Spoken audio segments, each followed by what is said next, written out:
ముఖ్యమంత్రి స్టేట్మెంట్ ఇస్తారు, అరగంటలో స్పందిస్తారని. ఎన్ని అరగంటలో ఈ స్పందన లేకుండా ఉన్న కార్యక్రమాలు ఎన్నెన్నో అని మనము లెక్క పెట్టలేము. అన్న నందమూరి తారక రామారావు గారు అందరినీ బోధించేవారు. అందరు అందుబాటులో ఉండి వారి సమస్యల్ని అవగాహన చేసి ఆ సమస్యలు తగ్గే విధంగా కలిసికట్టుగా కృషి చేయండి, అందరినీ ముందుకు తీసుకెళ్ళండి అని ఆయన అందరినీ బోధించేవారు. మన ఎమ్మెల్యే అయితే ఇంకో స్థాయికి వెళ్ళిపోయారు.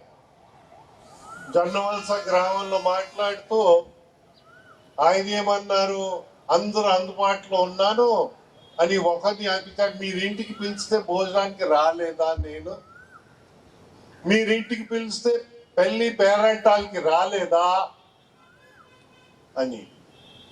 పెళ్లి పేరంటాలు భోజనాలకి పిలిస్తేనే అందుబాటు అనుకుంటే పాపం సమస్యలున్న ప్రజలు ఎక్కడ వెళ్ళగలుగుతారనేది